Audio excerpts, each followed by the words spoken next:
ഏതാനും സെക്കൻഡ് നേരത്തേക്ക് മോഹിനിക്കിടാവിന് പ്രതികരിക്കാനേ കഴിഞ്ഞില്ല. മുന്നിലുള്ളതും കേൾക്കുന്നതും സത്യമോ മിഥ്യയോ എന്ന് പോലും തിരിച്ചറിയാനാകാത്ത അവസ്ഥ.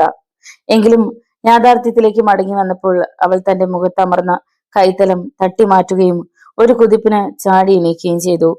പിന്നെ മുന്നിൽ വിടലച്ചിരിയുമായി നിന്നിരുന്ന ജനാർദ്ദന കിടാവിന് നേരെ കൈ ചൂണ്ടി. ഇറങ്ങോടോ എന്റെ മുറിയിൽ നിന്ന്. ഉച്ചത്തിൽ തന്നെയായിരുന്നു ആ ശബ്ദം. കിടാവ് ഒന്ന് വിരണ്ടു. അവളുടെ ശബ്ദം കേട്ട് ആരെങ്കിലും അങ്ങോട്ട് വന്നാലോ? വിളറിയ ഭാവത്തിൽ അയാൾ ചുറ്റും നോക്കി. പിന്നെ പകുതി അപേക്ഷയായും പകുതി ഭീഷണിയായും പറഞ്ഞു, മോഹിനി, പതുക്കെ, ആരെങ്കിലും കേട്ടാ. കേക്കട്ടെ, കുറെ കാലമായി താൻ എന്നെ ഇങ്ങനെ ശല്യം ചെയ്യാൻ ശ്രമിക്കുന്നു. കിടാവിന്റെ കണ്ണുകളിൽ പകയുടെ തിരകളൊക്കമുണ്ടായെങ്കിലും സമർത്ഥമായി അയാൾ അത് മറച്ചു. നോക്കു മോഹിനി, നീ എന്റെ ഒപ്പം നിന്ന സത്യനെ നിന്റെ അരികിൽ എത്തിച്ചേരുന്ന കാര്യം ഞാൻ ഏറ്റു. മാത്രമല്ല, ഇവിടെ എല്ലാവരുടെയും കണ്ണു വെട്ടിച്ച് നിങ്ങൾക്ക് മറ്റെവിടെയെങ്കിലും പോയി ജീവിക്കാനും ഞാൻ സഹായിക്കാം. മോഹിനി നിന്ദയോടൊന്ന് ചിരിച്ചു. എന്റെ ശരീരം നിങ്ങൾക്ക് കാഴ്ചവെക്കുന്നതിനുള്ള പ്രതിഫലം അതല്ലേ സത്യനുമൊത്തുള്ള ജീവിതം? എങ്കിൽ അതെനിക്ക് വേണ്ട. സത്യന് കൊടുക്കാൻ എനിക്ക് മനസ്സ് നിറയെ സ്നേഹവും കളങ്കപ്പെടാത്തൊരു ശരീരമേ ഉള്ളൂ. ജീവനോടെ അച്ഛൻ എന്നെ കുഴിച്ചിട്ടാലും ഇത് രണ്ടും ഞാൻ മറ്റാർക്കും കൊടുക്കില്ല. നിങ്ങൾക്ക് പോകാം. നിന്റെ അവസാന വാക്കാണ് ഇത്? അതെ. എങ്കിൽ ഈ ജന്മത്ത് നീ സത്യനെ കാണാൻ പോകുന്നില്ല. മോഹിനി അതിനുത്തരം കൊടുത്തില്ല. അയാൾ തുടർന്നു, കോളനിക്കാരനേക്കാൾ മുന്നേ നിന്നെ ഞാൻ എന്റെ വരുതിയിലെത്തിക്കും. നീ നോക്കിക്കോ. മോഹിനി മുഖം വെട്ടി തിരിച്ചു. അമർഷത്തോടെ ജനാർദ്ദന കിടാവ് ഇറങ്ങിപ്പോയി. തേങ്ങളോടെ മോഹിനി കിടക്കയിലേക്ക് വീണു. ഈശ്വര, എങ്ങനെയെങ്കിലും ഈ ചെകുത്താൻകോട്ടയിൽ നിന്ന് ഒന്ന് പുറത്തു കടക്കാൻ കഴിഞ്ഞിരുന്നെങ്കിൽ. പിന്നീട് അവൾ ചിന്തിച്ചത് അതേക്കുറിച്ചാണ്. ഒരുപാട് നേരത്തിന് ശേഷം അവൾ അതിനൊരു മാർഗം കണ്ടെത്തുകയും ചെയ്തു. വൈകിട്ട് യാതൊന്നും സംഭവിക്കാത്ത ഭാവത്തിൽ അവൾ രണ്ടാം നിലയിലെ തന്റെ മുറിയിൽ നിന്ന് പുറത്തു വന്നു. മായാവതിക്ക് അത്ഭുതവും ഒപ്പം ആശ്വാസവും തോന്നി. മകൾക്ക് മാറ്റങ്ങൾ കണ്ടു തുടങ്ങിയല്ലോ. മറ്റുള്ളവരുമായി കഴിവതും ചിരിക്കാനും തമാശ പറയാനും ഒക്കെ തുടങ്ങി അവൾ. അങ്ങനെ അവൾ ആങ്ങളമാരുടെ കുട്ടികളോടൊപ്പം തൊടിയിലൂടെ നടക്കുമ്പോൾ കാര്യസ്ഥൻ വേലു മുന്നിൽ വന്നു പെട്ടു. അവളെ കണ്ടതോടെ അയാൾ തിരിഞ്ഞു പോകാൻ ഒരു ശ്രമം നടത്തി നോക്കി. കഴിഞ്ഞില്ല. താൻ അവിടെ ഒന്ന് നിൽക്ക്. ആജ്ഞയ്ക്ക് സമാനമായ ആ ശബ്ദത്തിന് മുന്നിൽ കാലിൽ ചങ്ങല വീണതുപോലെ നിന്നുപോയി വേലു. അവളുടെ മുഖത്തേക്ക് നോക്കാനുള്ള കരുത്തില്ലാതെ അയാൾ തല കുനിച്ചു കളഞ്ഞു. മോഹിനി വേലുവിന്റെ തൊട്ടു മുന്നിലെത്തി. കുട്ടികൾ കാര്യം മനസ്സിലാകാതെ അവളെ തുറച്ചു നോക്കി. നേരെ നോക്കടോ, മോഹിനി പറഞ്ഞു. വേലു ഒരു വട്ടം മുഖമുയർത്തി. അവളുടെ കണ്ണുകളിലെ തീപ്പൊരിയുടെ തിളക്കം കണ്ട് വേഗത്തിൽ തല കുനിക്കുകയും ചെയ്തു. ഞാൻ അന്ന് തന്ന കത്ത് താൻ മറ്റാരെയാ കാണിച്ചത്? പതറിപ്പോയി വേലു. മോഹിനിയുടെ നെറ്റി ചൊളിഞ്ഞു. വേഗം പറഞ്ഞു. ഇല്ല കുഞ്ഞ്, ഞാൻ ആരെയും കാണിച്ചില്ല. അയാളുടെ ശബ്ദം പതറി. ഇല്ല, ഞാൻ വിശ്വസിക്കില്ല. താനാണ് ചതിച്ചത്. അല്ല കുഞ്ഞ്, സത്യമായിട്ടും കുഞ്ഞു തന്ന കത്ത് ഞാൻ സത്യന്റെ അടുത്തെത്തിക്കാൻ മാത്രമേ ചെയ്തിട്ടുള്ളൂ. അല്ലാതെ ഒന്നും അറിയില്ല എനിക്ക്. കുട്ടികൾ അരുകിനുള്ളതിനാൽ അവൾ കൂടുതലൊന്നും ചോദിച്ചില്ല. ഞാൻ പോട്ടെ, അങ്ങത്ത് തിരക്കുന്നുണ്ടാവും എന്ന് പറഞ്ഞ് രക്ഷപ്പെടും പോലെ വേലു പോയി. തെല്ല അകലെ നിന്ന് ചന്ദ്രപ്പൻ കിടാവ് ഇതൊക്കെ കാണുന്നുണ്ടായിരുന്നു. വേലു അടുത്തെത്തിയപ്പോൾ കാര്യം തിരക്കി. അയാൾ ഉണ്ടായത് പറഞ്ഞു. കിടാവ് കനപ്പിച്ചൊന്ന് മൂളി. മകൾ തന്നെ സംശയിക്കുന്നുവെന്ന് അയാൾക്ക് തോന്നി. അത് പാടില്ല. അവൻ അവളെ കബളിപ്പിച്ചു കടന്നു കളഞ്ഞതാണെന്നൊരു ധാരണ ഉണ്ടായേ പറ്റൂ. എല്ലാം താൻ പ്രതീക്ഷിക്കുന്ന കടവിൽ എത്തണമെങ്കിൽ ആദ്യം ഈശ്വർ ഇല്ലാതായേ പറ്റൂ എന്ന് കിടാവിന് ഉറപ്പായി. അല്ലെങ്കിൽ ഇനിയും അവൻ സത്യനെ തേടിയിറങ്ങും. മോഹിനിയും അവന്റെ ഒപ്പം ചേരും എന്നതിൽ സംശയം വേണ്ട. എക്കാലവും ശത്രുക്കളെ അമർച്ച ചെയ്തു മാത്രം ശീലമുള്ള തനിക്ക് ഇതൊന്നും ഒരു പ്രശ്നമേ അല്ലെന്ന് കിടാവിന് ഉറപ്പായി. ഇനി ഈശ്വരുടെ നീക്കങ്ങൾ ഓരോന്നും ശ്രദ്ധിക്കാൻ വേണ്ട ഏർപ്പാടൊരുക്കണം. അല്പം ഇരട്ടി മധുരം എടുത്ത് വായിലിട്ടുകൊണ്ട് കിടാവ് പൂമുഖത്തെ ചാരുകസേരയിൽ അമർന്നു.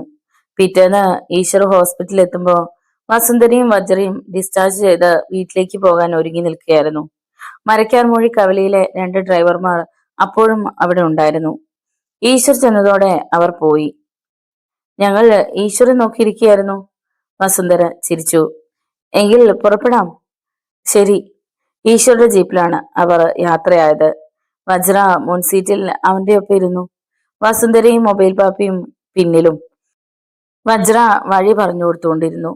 ഇടയ്ക്കിടെ അവന്റെ മുഖത്തേക്ക് തന്നെ ഉറ്റുനോക്കുന്നുണ്ടായിരുന്നു. ഈശ്വര അത് കണ്ടില്ലെന്ന് നടിച്ചു. അറിയാതെ പോലും ഒരു ബന്ധം വളർന്നുകൂടാ എന്നവന് നിർബന്ധമുണ്ടായിരുന്നു. വജ്ര വാതോരാതെ ഓരോന്ന് പറഞ്ഞുകൊണ്ടിരുന്നു. അവനൊക്കെ മൂളിക്കേട്ടു. പാപ്പി മാത്രം ഇടയ്ക്കിടെ മറുപടി പറഞ്ഞു. 1 മണിക്കൂർ യാത്ര. കൊട്ടാര സമാനമായ ഒരു ഇരുനില കെട്ടിടത്തിന് മുന്നിൽ ജീപ്പ് ബ്രേക്കിട്ടു. വജ്ര ഇറങ്ങിച്ചെന്ന് ഗേറ്റ് തുറന്നു. ഡ്രൈവേയിലൂടെ ഈശ്വർ ജീപ്പ് പോർച്ചിൽ കൊണ്ടുവന്ന് നിർത്തി. പാപ്പി ആദ്യം ചാടിയിറങ്ങി വീട് നോക്കി കണ്ടു. അമ്പട എന്ന ഭാവത്തിൽ തലയനക്കുകയും ചെയ്തു. കനത്ത മതിൽക്കെട്ടിനുള്ളിൽ മനോഹരമായ പൂന്തോട്ടത്തിന് നടുവിലായിരുന്നു ആ മാളിക. ദിവസങ്ങളായി പരിചരണം കിട്ടാത്തതിന്റെ വാട്ടം ചെടികൾ കൊണ്ടായിരുന്നു. വസുന്ധരയും ജീപ്പിൽ നിന്നിറങ്ങി. അപ്പോഴേക്കും വജ്രയും ഗേറ്റിൽ നിന്ന് അങ്ങെത്തി. പോർച്ചിൽ തൂക്കിയിട്ടിരുന്ന ഒരു ചെടിച്ചട്ടിക്ക് ഇടയിൽ നിന്ന് അവൾ വീടിന്റെ താക്കോലെടുത്ത് വാതിൽ തുറന്നു. ഈറ്റിത്തടിയിൽ തീർത്ത ചിത്രപ്പണികളുള്ള വാതിൽ. വരൂ, ഈശ്വരോടും പാപ്പിയോടുമായി പറഞ്ഞിട്ട് മകൾക്കൊപ്പം വസുന്ധരയും അകത്തേക്ക് കയറി. ഈശ്വറും പാപ്പിയും മുഖാമുഖം നോക്കി. പിന്നെ അകത്തേക്ക് കാൽകുത്തി. കറുത്ത ഗ്രാനൈറ്റ് പാകിയ തറ, രാജകീയ പ്രൗഢി നിറഞ്ഞു നിൽക്കുന്ന വിസിറ്റിംഗ് റൂം. അകത്ത് കയറുമ്പോൾ തന്നെ കാണത്തക്ക വിധത്തിൽ എതിർഭാഗത്തെ ചുവരിൽ ഉറപ്പിച്ചിരിക്കുന്ന ഒരു മധ്യവയസ്കന്റെ ഫോട്ടോ. അതിൽ നിറമുള്ള നൂലുകൾ കൊണ്ടുണ്ടാക്കിയ ഒരു മാല ചാർത്തിയിരുന്നു. ഒരുപക്ഷെ വജ്രയുടെ അച്ഛനാവും അതെന്ന് ഈശ്വർ അനുമാനിച്ചു. ഇരിക്കൂ. വസുന്ധര 1,00,000 രൂപയോളം വില വരുന്ന സ്റ്റേറ്റിയിലേക്ക് കൈ ചൂണ്ടി. ഈശ്വർ ഇരുന്നു. പാപ്പിക്ക് ഒരു മടി. ഇരിക്കട കഴുതേ, ഈശ്വർ സ്വരം താഴ്ത്തി പറഞ്ഞു. അവനും ഇരുന്നു. ഇപ്പൊ വരാം. വസുന്ധര അകത്തേക്ക് പോയി. വജ്രയും, എന്തൊരു സെറ്റി ആശാനിത്, ഇത് കയറി നിന്നൊന്ന് തുള്ളിച്ചാടാൻ തോന്നിപ്പോകുന്നു. മര്യാദയിരിക്കുന്നോണം അവിടെ, ഈശ്വരുടെ താക്കീത്. പാപ്പി പിന്നെ മിണ്ടിയില്ല. മുറിയിലെ അലങ്കാരങ്ങൾ നോക്കിയിരുന്നു. 5 മിനിറ്റുകൾ കഴിഞ്ഞു കാണും. വജ്ര ആവി പറക്കുന്ന കാപ്പിയുമായി വന്നു. ബ്ലാക്ക് കോഫിയാണ് കേട്ടോ. അതെന്താ സാധനമാ? പാപ്പി ചോദിച്ചു പോയി. ഈശ്വർ അവന്റെ തുടയിൽ ആഞ്ഞിരുന്നുള്ള. അയ്യോ! അവൻ മുകളിലേക്കൊരു ചാട്ടം. വജ്ര മണി കിലുങ്ങും പോലെ ചിരിച്ചു. ഈശ്വർ കാപ്പി കപ്പെടുത്തു. താങ്ക്സ്. പാപ്പി ചമ്മി നിൽക്കുകയാണ്. അവൾ കപ്പെടുത്ത് അവന്റെ കയ്യിൽ കൊടുത്തു. ഇരുവരും കാപ്പി കുടിച്ചു കഴിഞ്ഞപ്പോഴേക്കും വസുന്ധര ഇറങ്ങി വന്നു. അമ്മയും മകളും അവർക്കെതിരെ ഇരുന്നു. പാപ്പിക്ക് എങ്ങനെയാ മൊബൈൽ എന്ന പേര് കൂടി കിട്ടിയത്? വജ്ര ചോദിച്ചു. ഉത്തരം പറഞ്ഞത് ഈശ്വരാണ്. പലരും മൊബൈൽ ഫോണുമായി പോകുന്നത് കണ്ടപ്പോ അവനൊരു സങ്കടം. ഒരു കടയിൽ കയറി ടോയ് ഫോൺ ഒരെണ്ണം വാങ്ങി. ആളുകൾ കാണുകെ വിളിക്കുന്നതായി ഭാവിച്ച് അങ്ങനെ ചെത്തി നടന്നു. അന്ന് വീണ പേരാണ് മൊബൈൽ പാപ്പി. അത് ശരി, പാപ്പിക്ക് മൊബൈൽ ഫോൺ വേണോ? ഞാൻ ഒരെണ്ണം തരാം. വജ്ര എണീക്കാൻ ഭാവിച്ചു. ഒറിജിനലാണോ? അവന്റെ കണ്ണുകൾ തിളങ്ങി. പക്ഷേ ഈശ്വർ തടഞ്ഞു. വേണ്ട വേണ്ട, ഫോൺ ഇല്ലാഞ്ഞിട്ട് ഇവന് സമയത്ത് കിട്ടില്ല. അപ്പൊ പിന്നെ ഉണ്ടായാലത്തെ അവസ്ഥയോ? പാപ്പയുടെ മുഖം മങ്ങി. പട്ടി പുല്ല് തിന്നത്തുമില്ല, പശുവിനെ കൊണ്ട് തീറ്റിക്കത്തുമില്ലെന്ന് പറഞ്ഞ പോലെയായി. അവൻ പെറുപെറുത്തു. ഞങ്ങൾക്ക് പോകണം. ഈശ്വർ എണീറ്റു. ആശുപത്രിയിൽ ചെലവായ പണം വേണ്ടേ? വസുന്ധര ചെക്ക് ലീഫ് എടുത്തു. വേണം. ഇതാ ബ്ലാങ്ക് ചെക്കാണ്. ഈശ്വറിന് ഇഷ്ടമുള്ള അത്രയും എഴുതിയെടുക്കാം. അവന്റെ ഭാവം മാറിയത് പെട്ടെന്നാണ്. ക്ഷമിക്കണം, ആരുടെയും ഔദാര്യം സ്വീകരിച്ചുള്ള പാരമ്പര്യം എനിക്കില്ല, ശീലവും. അതുകൊണ്ട് ചെലവായ രൂപ എത്രയാണെന്ന് ഞാൻ പറയാം, അതിങ് എഴുതി തന്നാ മതിയാവും. മുഖത്തടിക്കും പോലെയാണ് അവൻ അങ്ങനെ പറഞ്ഞത്. അമ്മയും മകളും വിളറിപ്പോയി. ഈശ്വര പ്ലീസ്, ഞാൻ അങ്ങനെയൊന്നും ഉദ്ദേശിച്ചല്ല പറഞ്ഞത്. ഉദ്ദേശിച്ചത് എങ്ങനെയാണെങ്കിലും എനിക്ക് മനസ്സിൽ തോന്നിയത് അങ്ങനെ തന്നെയാണ്. അവൻ പോക്കറ്റിൽ നിന്ന് ഒരു കടലാസ് എടുത്തു. അതിൽ ആശുപത്രി ചെലവിന്റെ എല്ലാ കണക്കുകളും തീയതി വെച്ച് രേഖപ്പെടുത്തിയിരുന്നു. അതവൻ അവർക്ക് മുന്നിൽ ടീപ്പോയിൽ വെച്ചു. നോക്ക്, മൊത്തം 27,565 രൂപ 85 പൈസ. വജ്ര പ്രയാസത്തോടെ അവന്റെ മുഖത്തേക്ക് നോക്കി. പിണങ്ങല്ലേ എന്ന് യാചിക്കും പോലെ. 28,000 ചെക്ക് എഴുതട്ടെ? വസുന്ധര അനുമതി തേടി. വേണ്ട, 27,565 രൂപ മതി. 85 പൈസ ഞാൻ കുറവ് ചെയ്തിരിക്കുന്നു. ഒന്നും മിണ്ടാതെ വസുന്ധര ചെക്കിൽ തുക രേഖപ്പെടുത്തി. അത് വാങ്ങി നോക്കി തൃപ്തിപ്പെട്ട ശേഷം ഈശ്വർ കീശയിൽ തിരികെ. എങ്കിൽ ഇനി ഞങ്ങൾ പോകുന്നു.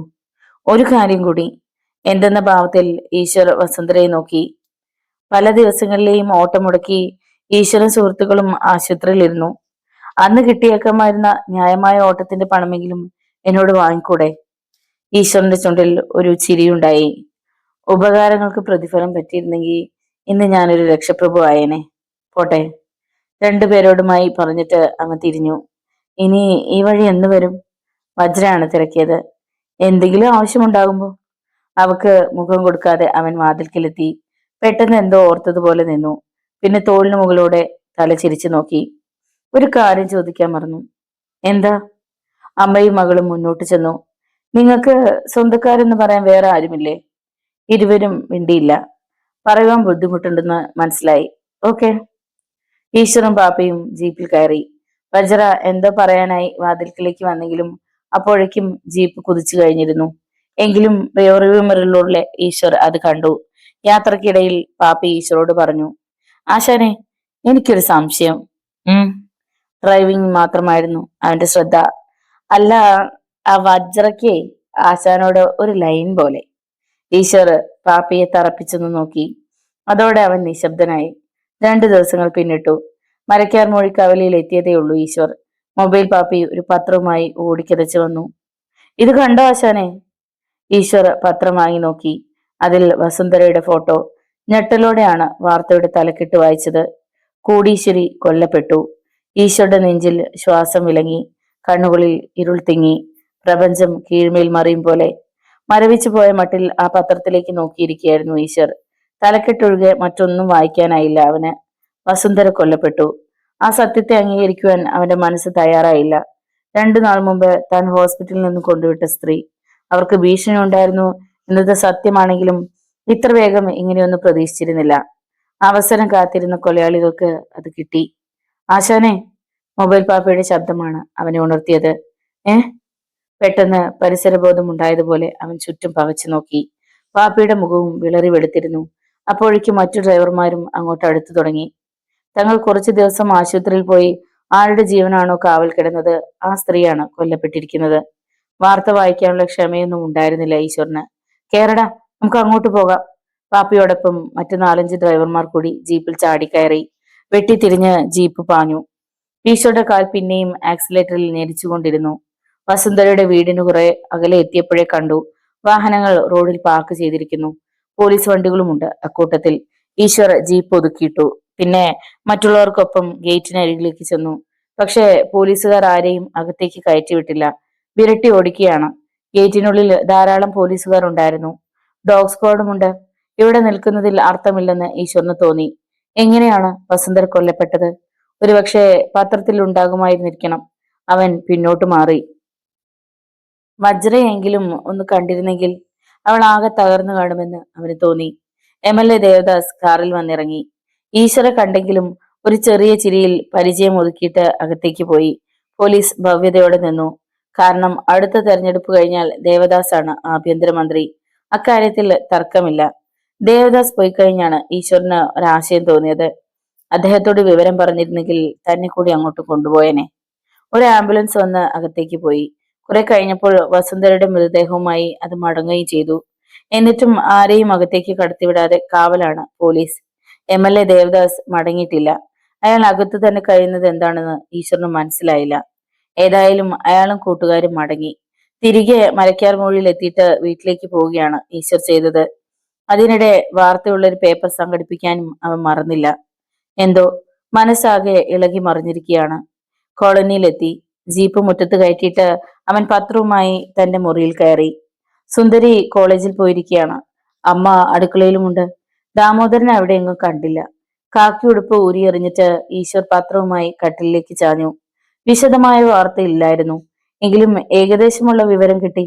സന്ധ്യയോടുകൂടിയായിരുന്നു സംഭവം. വെട്ടിയും കുത്തിയുമാണ് കൊലപ്പെടുത്തിയിരിക്കുന്നത്. മൊത്തം 24 മുറിവുകൾ ആ ശരീരത്തിൽ ഉണ്ടായിരുന്നു. ആളെ തിരിച്ചറിയാൻ പോലും ആവില്ല. വജ്ര മറ്റൊരു മുറിയിൽ കയറി വാതിലടച്ചതുകൊണ്ടാവും കൊലയാളികൾക്ക് അവളെ കിട്ടാതെ പോയതെന്നാണ് പത്രക്കാർ എഴുതിയിരിക്കുന്നത്. കൊലയാളികളെ കുറിച്ചോ കൊലയുടെ ഉദ്ദേശത്തെക്കുറിച്ചോ യാതൊരു സൂചനയുമില്ല.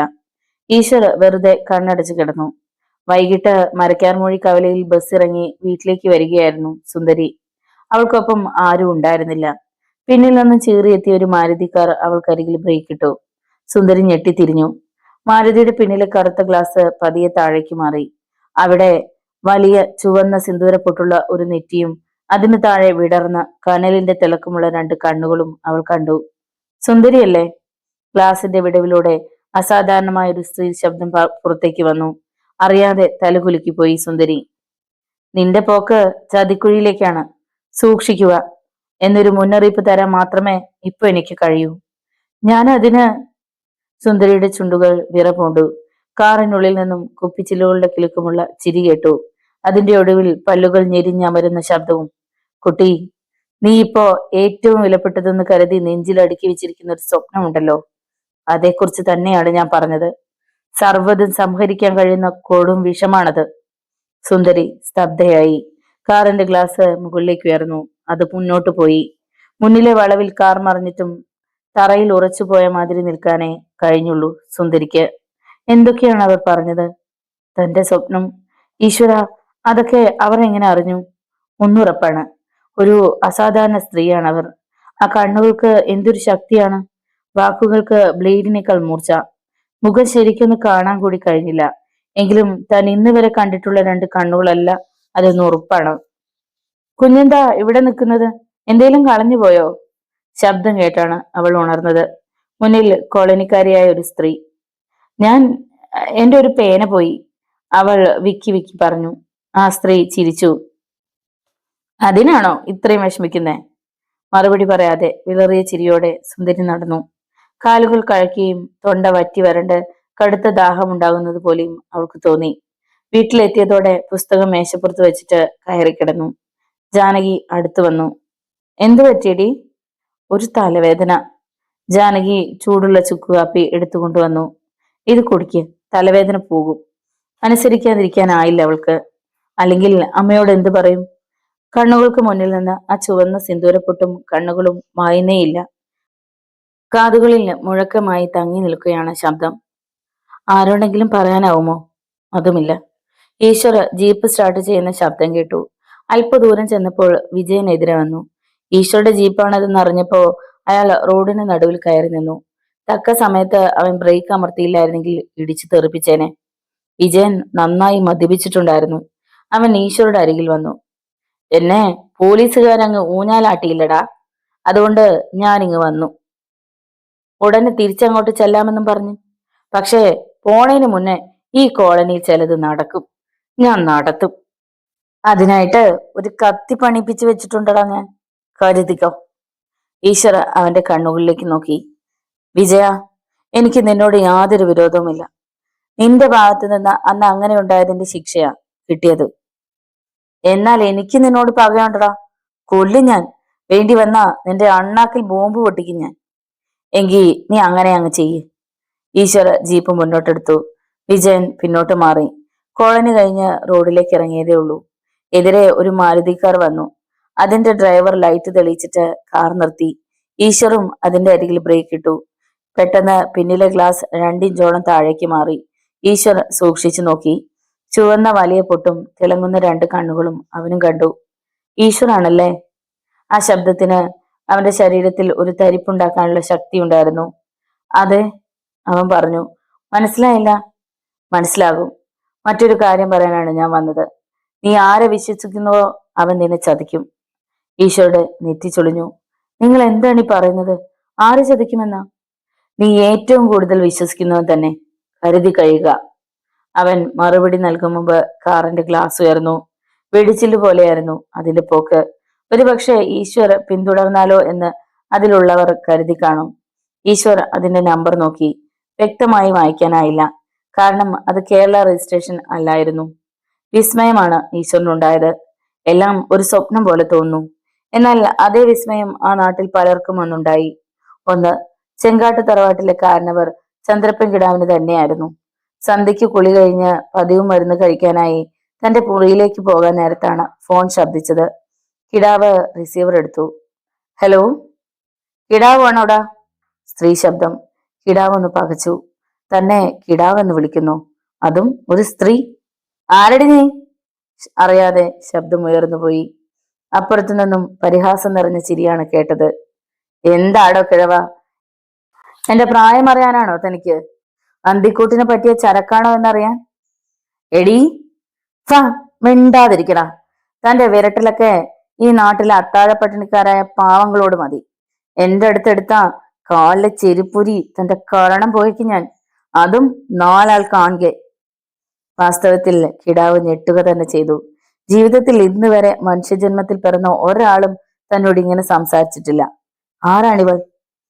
അയാളുടെ മനസ്സ് വായിച്ചതുപോലെ ആ ശബ്ദം പിന്നെയും കേട്ടു. തന്റെ ശരീരത്ത് ഇനി നരയ്ക്കാത്ത ഒറ്റ രോമമെങ്കിലും ഉണ്ടോടോ? തെക്കോട്ട് കെട്ടിയെഴുന്നള്ളിക്കാൻ നേരമായിട്ടും സ്വഭാവത്തിന് യാതൊരു മാറ്റവുമില്ല അല്ലേ? പക്ഷേ ഞാൻ വിളിച്ചത് മറ്റൊന്നിന്. ഇനി തനിക്ക് അവശേഷിക്കുന്നത് ചെയ്തു പോയ പാപങ്ങളെ കുറിച്ച് ചിന്തിക്കാനും പരിഹാര കർമ്മങ്ങൾ ചെയ്യാനുമുള്ള സമയമാണ്. പിടിച്ചു നിൽക്കാൻ കഴിഞ്ഞില്ല കിടാവിന്. അയാൾ പൊട്ടിത്തെറിച്ചു. പോടി ചൂലേ നീ, ഒറ്റ തൊഴിക്ക് നിന്നെ കൊന്ന് കയത്തിലെറിയും ഞാൻ. അങ്ങനെ പണ്ട് കുറെ ചെയ്തിട്ടുണ്ടല്ലോ. പക്ഷേ ഇനി കയത്തിൽ പതിക്കുന്നത് തന്റെ ശരീരം തന്നെയായിരിക്കും, മറക്കണ്ട. ഫോൺ കട്ടായി. വിയർത്തു തുടങ്ങിയിരുന്നു ചന്ദ്രപ്പൻ കിടാവ്. രോഷത്തോടെയാണ് അയാൾ ഫോൺ ക്രാഡിലേക്ക് എറിഞ്ഞത്. രാത്രി കുറെ ഇരുട്ടിക്കഴിഞ്ഞാണ് MLA ദേവദാസിന് ആ ഫോൺ സന്ദേശം കിട്ടിയത്. ദേവദാസ് സാറല്ലേ? വളരെ സൗമ്യമായ ശബ്ദം. അതെ. ആരാ? ചത്തുപോയ നിന്റെ അമ്മ ഇപ്പോ കുഴിയിൽ നിന്ന് പൊട്ടിക്കിളർത്ത് വന്നിരിക്കുക. ദേവദാസ് കരുതിയത് ഏതോ ഭ്രാന്തിയായിരിക്കുമെന്നാണ്. അതുകൊണ്ട് തന്നെ അയാൾ റിസീവർ വയ്ക്കാൻ ഭാവിച്ചു. പക്ഷെ തുടർന്നു കേട്ട വാചകം അയാളെ ഇരുത്തിക്കളഞ്ഞു. ചിരിച്ചുകൊണ്ട് ചോര കുടിക്കുന്ന കുറുക്കനാണ് നീ, അതറിയാം. പക്ഷെ നീ ഇപ്പൊ കളിക്കുന്ന ഒരു പുതിയ കളിയുണ്ടല്ലോ, അതിൽ നിനക്ക് ഒരിക്കലും ജയിക്കാനാവില്ല. ഇനി ഈ കളി തുടരാനാണ് ഭാവമെങ്കിൽ ഇത് നിന്റെ ജീവിതത്തിലെ അവസാന കളിയായിരിക്കും. ക്ഷണനേരത്തിനുള്ളിൽ MLA വിളറി വെളുത്തു. തലയ്ക്ക് മുകളിൽ ബോംബിരിക്കുന്നവന്റെ വെപ്രാളത്തോടെയാണ് അയാൾ തിരക്കിയത്. നിങ്ങൾ നിങ്ങൾ എന്താ പറയുന്നത്? നിന്റെ മനസ്സിലിരിക്കുന്ന കാര്യത്തെക്കുറിച്ച് തന്നെ. സംശയം വേണ്ട. ദേവദാസ് പേടിയോടെ ഫോണിലേക്ക് നോക്കി. നിങ്ങൾ ആരാ? എന്തു വേണം? എന്തു വേണമെന്ന് പിന്നെ പറയാം. പിന്നെ ഞാൻ ആരാണെന്ന് മറ്റാരോടും പറഞ്ഞിട്ടില്ല. എന്നാലും നിനക്ക് ഞാനൊരു പേര് തരാം, ഓർക്കാനായിട്ട്. ഇടയ്ക്കിടെ നിന്റെ മനസ്സിനെ ചുട്ടുപൊള്ളിക്കാനായിട്ട്, ഉറക്കത്തിൽ പോലും നിന്നെ പേടിപ്പെടുത്താനായിട്ട്. ഞാൻ ദുർഗ, സർവസംഹാരിണിയായ ദുർഗ. ദുർഗ. ആ ശബ്ദം ആയിരം ആയിരമായി തന്റെ കാതുകൾക്കുള്ളിലേക്ക് മുള്ളുകൾ മാതിരി പുളഞ്ഞിറങ്ങുന്നത് MLA ദേവദാസ് അറിഞ്ഞു. ദുർഗ. വറചട്ടിയിൽ പിഴയുന്ന ഒരു പ്രാണിയുടെ അനുഭവമായിരുന്നു MLA ദേവദാസിന്. ആരാണിവൾ? തന്നെ ഭയപ്പെടുത്താൻ മാത്രം കഴിവുള്ള നായിന്റെ മോൾ. ആ ശബ്ദത്തിന് തന്നെ എന്തൊരു ഘനമാണ്. ഹൃദയത്തിനുള്ളിലേക്ക് തുളഞ്ഞിറങ്ങാൻ കഴിയുന്ന മൂർച്ചയുണ്ടായിരുന്നു അതിന്. മുഖത്തെ വിയർപ്പൊപ്പിക്കൊണ്ടാണ് ദേവദാസ് റിസീവർ വെച്ചത്. പിന്നെ വിവശനായി സെറ്റിയിലേക്ക് ചാരി. സൂക്ഷിക്കേണ്ടവളാണ് ദുർഗയെന്ന് ഉള്ളിന്റെ ഉള്ളിലിരുന്ന് ആരോ മന്ത്രിക്കുന്നത് പോലെ തോന്നി. ഈശ്വരനെ ഒന്ന് കാണണമെന്ന് ദേവദാസ് ഉറച്ചു. അവനെ ഏൽപ്പിച്ചെങ്കിലേ ഈ പ്രശ്നത്തിന് പരിഹാരമുണ്ടാകൂ. സമയമിഴഞ്ഞു. രാത്രി കനത്തു. ഈ നേരത്ത് മണ്ണംകുളഞ്ഞി ലക്ഷം വീട് കോളനിയിൽ ഒരു പുതിയ ഓപ്പറേഷന് തയ്യാറെടുക്കുകയായിരുന്നു ഈശ്വർ. കാരണം അന്ന് വൈകിട്ട് ഷാപ്പിൽ വെച്ചൊരു സംഭവം ഉണ്ടായി. അങ്ങനെ മദ്യപിക്കുന്ന ശീലമില്ല ഈശ്വറിന്. എന്നാൽ ഷാപ്പിലേക്ക് ആവശ്യമുള്ള സാധനങ്ങൾ അവന്റെ ജീപ്പിലാണ് കൊണ്ടുവന്നത്. പണം കൊടുക്കാൻ നേരത്ത് ഷാപ്പുടമ പറഞ്ഞു, ഈശ്വരൻ, നല്ല ഒന്നാം തരം തെങ്ങിക്കള്ളുണ്ട്, ഇവിടെ തന്നെ ചെത്തിയെടുത്തതാ. വേണേ ഒരു കുപ്പി പിടിപ്പിച്ചോ. നല്ല കള്ള് കിട്ടാനില്ലാത്ത കാലമായതിനാൽ കുടിച്ചു കളയാമെന്ന് ഈശ്വരനും തോന്നി. അങ്ങനെ അകത്ത് കയറിയപ്പോഴാണ് കോളനിക്ക് തെല്ലകലെയുള്ള ഒരു പരിചയക്കാരൻ അടിച്ച് ഫിറ്റായിരിക്കുന്നത് കണ്ടത്. ഈശ്വര കണ്ടപ്പോൾ അയാൾ ചിരിച്ചു. അല്ല, താനൊക്കെയും തുടങ്ങിയോ? വല്ലപ്പോഴും ഇത്തിരി എന്ന് പറഞ്ഞിട്ട് അയാളുടെ അടുത്ത് തന്നെ അവനിരുന്നു. കള്ള് വന്നു, കപ്പയും കക്കയിറച്ചിയും വന്നു. ഈശ്വർ ഒരു ഗ്ലാസ് അകത്താക്കി കാണും. അതിനിടെയാണ് അയാൾ തിരക്കിയത്. തന്റെ അനിയനെ കുറിച്ച് വല്ല വിവരമുണ്ടോ? ഇല്ലെന്ന ഭാവത്തിൽ ഈശ്വർ തലയനക്കി. എന്നാ എനിക്കൊരു സംശയമുണ്ട് കേട്ടോ. ഈശ്വർ നെറ്റിച്ചുളിച്ച് അയാളെ നോക്കി. കാണാതായതിന്റെ തലേന്ന് രാത്രിയിൽ ഞാൻ അവനെ കണ്ടായിരുന്നു. പക്ഷേ അവൻ എന്നെ കണ്ടില്ല. ഈശ്വരുടെ നെഞ്ചു പിടഞ്ഞു. എവിടെ വെച്ച ചേട്ടാ? ചെങ്കാടൻ കടവിൽ വെച്ച്. അവൻ അവിടെ ഇറങ്ങി കാലും മുഖം കഴുകിയിട്ട് ഒരു കള്ളനെ പോലെ ചെങ്കാട്ടു തറവാട്ട് വളപ്പിലേക്ക് പോകുന്നത് കണ്ടു. പിള്ളേരുടെ വല്ല തരികിടയാണെന്ന് കരുതി ഞാൻ കാര്യമാക്കിയില്ല. ഈശ്വരുടെ തലച്ചോറിനുള്ളിൽ ഒരു കരിന്തൾ പുളഞ്ഞുകുത്തി. അപ്പോ സത്യം ചെങ്കാട്ടു തറവാട്ടിൽ പോയിട്ടുണ്ടെങ്കിൽ മോഹിനും അവനും തമ്മിൽ കണ്ടിട്ടില്ലെങ്കിൽ അതിനർത്ഥം ഒന്നേ ഉള്ളൂ. കയത്തിൽ വാളകൾ കൊത്തിപ്പറിച്ചതിന്റെ ബാക്കിയായി സത്യന്റെ അസ്ഥികൂടം അടിഞ്ഞു കിടപ്പുണ്ടാവുമോ? ആ ക്ഷണം മനസ്സിൽ ഉറപ്പിച്ചു കഴിഞ്ഞിരുന്നു അവൻ. ഇനി സത്യം കണ്ടെത്താതെ പിന്നോട്ടില്ല. സംശയ നിവൃത്തിക്കായി അവൻ ആ മനുഷ്യനോട് പിന്നെയും തിരക്കി. ചേട്ടൻ എന്തിനാ ആ നേരത്ത് കടവിൽ പോയത്? അയാൾ ഒന്ന് ചിരിച്ചു. പിന്നെ ശബ്ദം താഴ്ത്തി പറഞ്ഞു, ഇച്ചിരി സ്പിരിറ്റിന്റെ ഇടപാടുണ്ടായിരുന്നേ. ഈശ്വർ കൂടുതലൊന്നും ചോദിച്ചില്ല.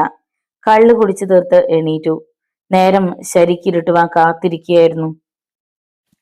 മഞ്ഞംകുളനി ലക്ഷം വീട് കോളനി ഉറങ്ങിക്കഴിഞ്ഞു. എവിടെയോ പട്ടികൾ കുരയ്ക്കുന്നതിന്റെ ശബ്ദം മാത്രം കേട്ടു. ഈശ്വർ എണീറ്റു. ശബ്ദം കേൾപ്പിക്കാതെ വാതിൽ തുറന്ന് പുറത്തു വന്നു. കൈലി മടക്കി കുത്തി കാലുകൾ നീട്ടിവെച്ച് നടന്നു. ചെങ്കാടൻ കടവിലെത്തി. അവിടെയൊന്നും ആരുമില്ലെന്ന് ഉറപ്പുവരുത്തിയിട്ട് ജാതിത്തോട്ടത്തിൽ കടന്നു. ചെങ്കാട്ട് തറവാട് മുറ്റത്ത് അപ്പോൾ എങ്ങോട്ടോ പുറപ്പെടാൻ തയ്യാറായി ഒരു ജീപ്പുണ്ടായിരുന്നു. ഗണേശനും ജാതിത്തോട്ടത്തിലെ ജോലിക്കാരിൽ ഒരാളും കയറി. അത് നീങ്ങി. അവർക്ക് വേണ്ട നിർദ്ദേശങ്ങൾ കൊടുത്തിട്ട് നീലകണ്ഠ കിടാവ് തറവാടിനുള്ളിലേക്ക് കയറിപ്പോയി.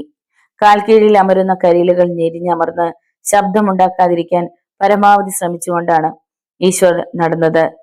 ജാതി മരങ്ങളെ തഴുകിക്കൊണ്ട് ജീപ്പിന്റെ വെളിച്ചം അടുത്തു വന്നപ്പോൾ അവൻ തറ പറ്റിക്കിടന്നു. ജീപ്പ് കടന്നുപോയപ്പോൾ എണീറ്റു.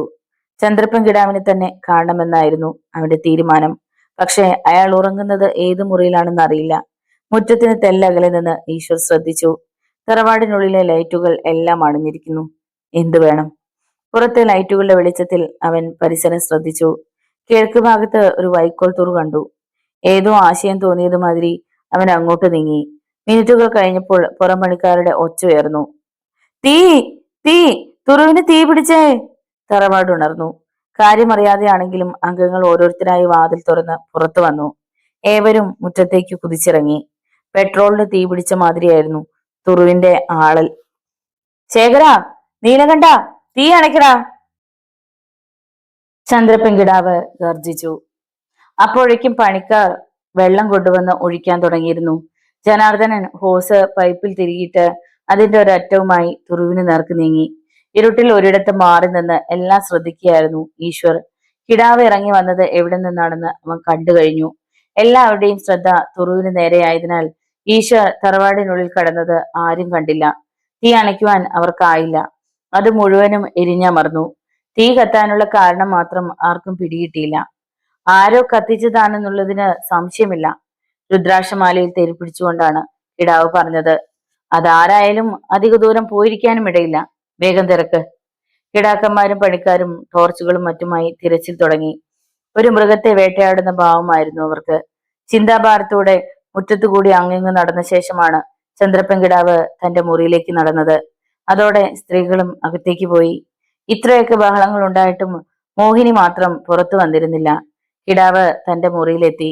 മോഹിനിയുടെ ഒപ്പമാണിപ്പോൾ മായാവതി കിടക്കുന്നത്. അവൾ എന്തെങ്കിലും അവിവേകം കാണിച്ചാലോ എന്ന ഭീതി.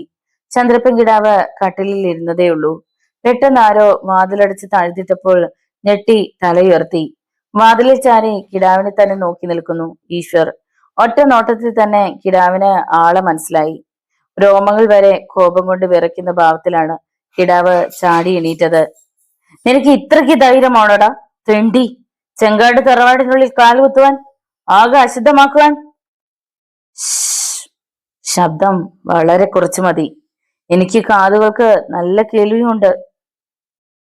യാതൊരു ഭാവഭേദവും കൂടാതെ ഈശ്വർ അറിയിച്ചു. ആ തുറു കത്തിച്ചതുപോലെ ഈ തറവാട് മൊരിപിടി ചാരമാക്കുവാൻ എനിക്കൊരു തീപ്പെട്ടിക്കോൽ മതി. കിടാവിന്റെ കണ്ണുകൾ പിടച്ചു. എങ്കിലും കൈ വീശി അയാൾ ഈശ്വരുടെ കർണത്തടിച്ചു. പക്ഷെ അവൻ താഴേക്ക് കുനിഞ്ഞിട്ട് ആ കൈ തടുത്തു. അവന്റെ കരങ്ങൾക്കുള്ളിൽ കിടാവിന്റെ വലതുകൈ ഞെരിഞ്ഞു. അവന്റെ ശക്തി കിടാവിന് ബോധ്യമാവുകയായിരുന്നു. കിടാവ് കൈ വലിച്ചെടുക്കാൻ ശ്രമിച്ചെങ്കിലും കഴിഞ്ഞില്ല. ചീ, വിടടാ! വിടാം. അതിനു മുമ്പ് എനിക്ക് ഒന്നറിയണം. എന്റെ അനുജൻ സത്യൻ എവിടെ? കിടാവിന്റെ കണ്ണുകളിൽ സംശയത്തിന്റെ കാളിമ പടർന്നു. എങ്കിലും വിദഗ്ധമായി അത് ഒളിപ്പിച്ച് അയാൾ. നിന്റെ അനുജനെ കോളനിയിലെ ഏതെങ്കിലും ചെറ്റക്കുടിലുകളിൽ തപ്പി നോക്കടാ. കിടാവിന്റെ തറവാട്ടിൽ നിന്ന് അവനെ തിരക്കിയിട്ട് എന്ത് കാര്യം? അടവ് എന്റെ അടുത്ത് വേണ്ടാങ്ങുന്നേ. നിങ്ങളുടെ മകനും അവനും തമ്മിൽ അടുപ്പമായിരുന്നെന്നും അവൻ കല്യാണമറപ്പിന്റെ തലേന്ന് രാത്രിയിൽ ഇവിടെ വന്നിരുന്നെന്നും ഉള്ളതിന് വ്യക്തമായ തെളിവുകൾ എനിക്ക് കിട്ടിയിട്ടുണ്ട്. അതുകൊണ്ട് സത്യം പറ, സത്യനെ നിങ്ങൾ എന്തു ചെയ്തു? കൊന്നോ? മറുപടിയായി കിടാവ് ചിരിച്ചു. എടാ കൊച്ചനെ, കിടാവ് ഒരാളെ കൊന്നെങ്കിൽ ആ ശവം വലിച്ചു മുന്നിലേക്ക് തന്നെ ഇട്ടു തന്നേനെ. പക്ഷേ ഞാൻ കാണാത്ത ആളുടെ ശവം എങ്ങനെ ഇട്ടു തരും? ഈശ്വരന് അത് വിശ്വാസമായില്ല. പക്ഷെ പെട്ടെന്ന് വാതിലിൽ ആരോ തട്ടുന്ന ശബ്ദം കേട്ടു. അച്ഛാ, അച്ഛാ! നീലകണ്ഠ കിടാവിന്റെ ശബ്ദം. ഈശ്വർ ചന്ദ്രപ്പൻ കിടാവിനെ നോക്കി. ആ കണ്ണുകളിൽ കൗശലത്തിന്റെ തിരയിളക്കം കണ്ടു. അച്ഛാ, വാതിൽ തുറക്ക്! ശേഖരനും പറയുന്നു. അപകടമായെന്ന് ഈശ്വരുടെ ഉള്ളു മന്ത്രിച്ചു. ഞൊടിയിടയിൽ അവനൊരു കഠാര വലിച്ചെടുത്തു. അത് ചന്ദ്രപ്പൻ കിടാവിന്റെ കഴുത്തിൽ ചേർത്ത് വെച്ചു. കയ്യിലെ പിടിവിട്ടിട്ട് അയാളെ തന്നോട് അമർത്തി നിർത്തി. ഒപ്പം കാതിൽ മന്ത്രിച്ചു. എന്നെ അനുസരിച്ചില്ലെങ്കിൽ നിങ്ങളുടെ തല കണ്ടിച്ച് മുറ്റത്തിട്ടിട്ട് പോകും ഞാൻ. കിടാവ് അടിമുടി വിറയ്ക്കാൻ തുടങ്ങിയിരുന്നു. അവൻ അയാളെ വാതിൽക്കിലേക്ക് നടത്തി. തുറക്ക്! വിരപോണ്ട വിരലുകൾ കൊണ്ട് കിടാവ് സാക്ഷി നീക്കി. വാതിൽക്കൽ ശേഖരനും നീലകണ്ഠനും ജനാർദ്ദനും ഉണ്ടായിരുന്നു. മുന്നിലെ ദൃശ്യം അവരെ നടുക്കി കളഞ്ഞു. എടാ! ശേഖരൻ മുന്നോട്ട് ആഞ്ഞതാണ്. ആ ക്ഷണം കിടാവിന്റെ കഴുത്തിൽ ഖടാര അല്പം കൂടി അമരുകയും കിടാവ് ശേഖര എന്ന താക്കീത് ഭാവത്തിൽ വിളിക്കുകയും ചെയ്തു. പിടിച്ചു നിർത്തിയതുപോലെ ശേഖര കിടാവ് നിന്നു. ഈശ്വർ കിടാവുമായി മുറ്റത്തെത്തി. മറ്റുള്ളവരും പിന്നാലെ വന്നു. ഈശ്വർ അവരെ നോക്കി. നിങ്ങൾക്ക് ആർക്കെങ്കിലും എന്റെ അനുജനെ കുറിച്ചുള്ള വിവരങ്ങൾ തരാനാവുമോ? അവരും മിണ്ടിയില്ല. ഈശ്വർ തുടർന്നു. എങ്കിൽ ഇയാൾക്കതിന് കഴിയും. ഈ കുടില ബുദ്ധിയായ കിടാവിന് മറുപടി തന്നേ പറ്റൂ. പെട്ടെന്ന് വേണ്ട, നാളെ ഈ നേരം വരെ സമയം തരാ ഞാൻ. അതിനുള്ളിൽ എന്റെ അനുജനെ കുറിച്ചുള്ള വിവരങ്ങൾ പറഞ്ഞു തന്നില്ലെങ്കിൽ ചുട്ട് കരിച്ചു കളയും ഞാൻ. ഈ തറവാട് മാത്രമല്ല, ഇതിനുള്ളിൽ ഇട്ടിട്ട് നിങ്ങളെ. കിടാവിനെ മക്കൾക്ക് നേരെ തള്ളിയിട്ട് ഈശ്വർ വെട്ടിത്തിരിഞ്ഞു. ആ ക്ഷണം ജനാർദ്ദനൻ അവന് നേരെ കുതിച്ചു. പക്ഷെ ഈശ്വർ ഖടാര നീട്ടി. ഇതിന് കിടാവെന്നുള്ള വ്യത്യാസമില്ല, ഏതവന്റെ പള്ളയ്ക്കും കയറും. സംശയമുണ്ടെങ്കിൽ വന്ന് നോക്ക്. ജനാർദ്ദനൻ അണപ്പല്ലുകൾ കടിച്ചമർത്തി നിന്നു. ജാതിത്തോട്ടത്തിലെ തൊഴിലാളികളും അങ്ങെത്തിയെങ്കിലും കിടാവ് ഒന്നും കൽപ്പിക്കാഞ്ഞതിനാൽ അവരും ചലിച്ചില്ല. ഈശ്വർ ഇരുളിൽ മറിഞ്ഞു. ഇവന് തിരിച്ചടി കൊടുക്കുന്നത് നാലാൾ കാണുകയായിരിക്കണം, അതും നാളെ ഈ നേരത്തിനു മുമ്പ്. കിടാവ് തിരിച്ചു നടന്നു. ശേഖരനും നീലകണ്ഠനും ജനാർദ്ദനനും മുഖാമുഖം നോക്കി. ഈശ്വർ മണ്ണക്കുളഞ്ഞി കോളനിയിലെത്തി. റോഡിൽ നിന്ന് മുറ്റത്തേക്ക് കയറുമ്പോൾ കിണറ്റിൻകരയിൽ നിൽക്കുന്ന വാഴകൾക്കിടയിൽ ഒരു പിറുപിറുപ്പ്. അവൻ നിന്നു, കാതോർത്തു. ആരാവും? ശബ്ദം വ്യക്തമല്ല. പതിയെ അങ്ങോട്ട് കണ്ടു. വാഴകൾക്കിടയിൽ കെട്ടിപ്പുണർന്ന് പുളഞ്ഞു നിൽക്കുന്ന രണ്ടുപേർ. ആരാടാ അത്? ഈശ്വർ ശബ്ദമുയർത്തി. ആ ക്ഷണം ഇരുവരും വിട്ടകന്നു. ഒരു പുരുഷനും സ്ത്രീയും. പുരുഷൻ ചാടി ഓടി, ഈശ്വർ പിന്നാലെയും. ആ തക്കത്തിനുള്ളിൽ സ്ത്രീയും അവിടെ നിന്ന് രക്ഷപ്പെട്ടു. സുന്ദരിയായിരുന്നു അത്, അവൻ സംശയിച്ചു. എങ്കിലും ബഹളമുണ്ടാക്കാതെ വാതിൽക്കലെത്തി. താൻ അടച്ചിട്ട് പോയതുപോലെ തന്നെയുണ്ട്. അകത്ത് കിടന്ന് കുറ്റിയിട്ട് തന്റെ മുറിയിലെത്തി. ഇരിപ്പുറച്ചില്ല. ലൈറ്റ് തെളിച്ചിട്ട് പെങ്ങളെ വിളിച്ചു. സുന്ദരി, എടി സുന്ദരി!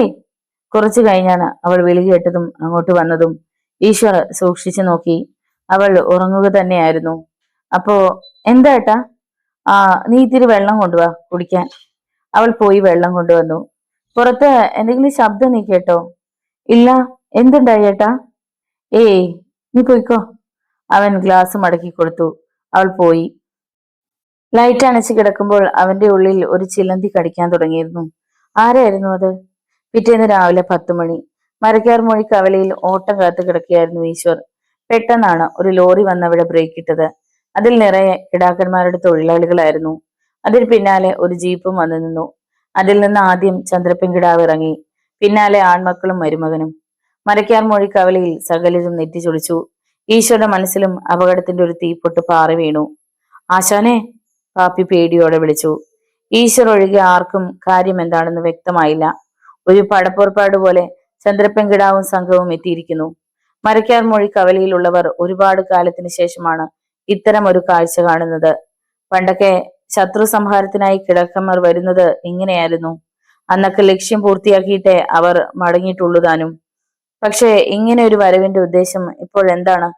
അത് മനസ്സിലാകാതെ ഡ്രൈവർമാരും കവലയിലുണ്ടായിരുന്ന മറ്റു പലരും നെറ്റിച്ചൊളിച്ചു. എന്നാൽ ആദ്യ നിമിഷത്തിൽ തന്നെ ആ വരവിന്റെ ലക്ഷ്യം എന്താണെന്ന് ഈശ്വർ തിരിച്ചറിഞ്ഞു കഴിഞ്ഞിരുന്നു. തന്നെ തേടിയുള്ള വരവാണിത്. കഴിഞ്ഞ രാത്രിയിലെ സംഭവത്തിന്റെ മറുപടി.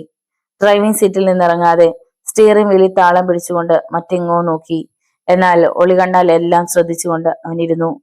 ആശാനെ! മൊബൈൽ പാപ്പി പിന്നെയും വിളിച്ചു. അവർ ആശാനെയാണ് തുറച്ചു നോക്കുന്നത്. അതിന് നിനക്കെന്താടാ? ദൈവം മനുഷ്യന് കണ്ണുകൊടുത്തിരിക്കുന്നത് നോക്കാനും കാണാനുമാ. എന്നാലും ഈശ്വർ മറുപടി നൽകിയില്ല. ലോറിയിൽ നിന്നിറങ്ങിയ ചന്ദ്രപ്പൻകിടാവിന്റെ തൊഴിലാളികൾ അപ്പോഴേക്കും കവലയിൽ ഉണ്ടായിരുന്ന വാഹനങ്ങൾക്ക് ചുറ്റും ഒരു വലയം തീർത്തു കഴിഞ്ഞിരുന്നു. ഒരലങ്കാരത്തിനായി മാത്രം ഉപയോഗിക്കാറുള്ള സ്വർണ്ണപ്പിടിയുള്ള വടിയും മൂന്നി കിടാവ് റോഡിന് നടുവിലൂടെ ജനങ്ങളെ മുഴുവൻ വെല്ലുവിളിക്കുന്ന രീതിയിൽ 4-5 ചാൽ നടന്നു. പിന്നെ ഷാളിന്റെ അഗ്രമുയർത്തി കഴുത്തിലെ വിയർപ്പ് തുടച്ചു. ആൺമക്കളും മരുമകനും ജീപ്പിന്റെ ബോണറ്റിൽ കൈയൂന്നിയും ചാരിയും നിന്നു. ഈശ്വരുടെ ജീപ്പിന് മുന്നിലെത്തിയ കിടാവ് ചുറ്റുമൊന്ന് നോക്കി. ഓട്ടോ, ജീപ്പ്, ടെമ്പോ ഡ്രൈവർമാരോടായി ഉറക്കെ പറഞ്ഞു: നിങ്ങളിൽ ജീവൻ വേണമെന്ന് ആഗ്രഹമുള്ളവർ, നാളെയും ഈ വാഹനങ്ങൾ വേണമെന്ന് ആഗ്രഹമുള്ളവർ 1 മിനിറ്റിനുള്ളിൽ ഇവിടെ നിന്ന് രക്ഷപ്പെട്ടുകൊള്ളണം. എന്നെ എതിർക്കാൻ ശ്രമിക്കുന്നവർ ഇവിടെ തന്നെ പിടഞ്ഞു തീരും. ചന്ദ്രപ്പൻ കിടാവാണ് പറയുന്നത്. ഈശ്വർ ചുറ്റും നോക്കി. ഒട്ടുമുക്കാലും ആളുകൾ വാഹനങ്ങൾ സ്റ്റാർട്ട് ചെയ്യുന്നതാണ് കണ്ടത്. 1/2 മിനിറ്റിനുള്ളിൽ ഏതാനും വാഹനങ്ങൾ ഒഴികെ ബാക്കിയെല്ലാം പോയി. കുയിലന്റെ കാറ്, മാത്തച്ഛന്റെ ടെമ്പോ, ക്ലാവർ വിനോദിന്റെ ഓട്ടോ, പുളുതി നാണുവിന്റെ ജീപ്പ്, പിന്നെ ഈശ്വരുടേതും മറ്റെല്ലാം പോയി. ഇവിടുത്തെ ധൈര്യവന്മാർ നിങ്ങൾ 5 പേരാണ് അല്ലേ? അല്പം ഇരട്ടി മധുരം എടുത്ത് വായിലിട്ടുകൊണ്ട് ചന്ദ്രപ്പൻ കിടാവ് ഉച്ചത്തിൽ ചിരിച്ചു. പുളുത്തി, ആ തൊലി കണ്ടോ? പല്ലടിച്ച് താഴെയിടണം. പുളുത്തി നാണു പിറുപിറുത്തു. എന്തു പറഞ്ഞാലും പുളുത്തി എന്ന വാക്കുച്ചിരിക്കുന്നത് നാടുവിന്റെ ശൈലിയാണ്. അതുകൊണ്ട് തന്നെയാണ് അയാൾക്ക് ആ പേര് വീണതും. ഈശ്വർ അപ്പോഴും ആരെയും ശ്രദ്ധിച്ചില്ല. പകരം ഒരു ബീഡി എടുത്ത് ചുണ്ടിൽ വെച്ച് തീ കൊളുത്തി. ആശാനെ, നമുക്ക് അങ്ങ് പോയാലോ? പാപ്പി സ്വരം താഴ്ത്തി പറഞ്ഞു. ഈശ്വർ കത്തുന്ന ഭാവത്തിൽ അവനെ നോക്കി. നിനക്ക് പേടിയാണേ പൊയ്ക്കോടാ. ഞാനോ? ആശാനില്ലാതെ ഞാൻ പോകുമോ? അപ്പോഴേക്കും കിടാവിന്റെ പണിക്കാരുടെ വലയം ചുരുങ്ങി ചുരുങ്ങി വന്നു.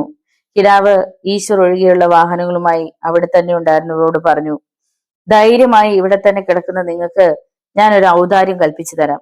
അത് നിങ്ങളുടെ ധൈര്യത്തിനുള്ള സമ്മാനമാണെന്ന് കരുതിക്കോ. ഞങ്ങൾ ഇടപെടുന്ന പ്രശ്നത്തിൽ നിങ്ങൾ ആരും ഇടപെടരുത്.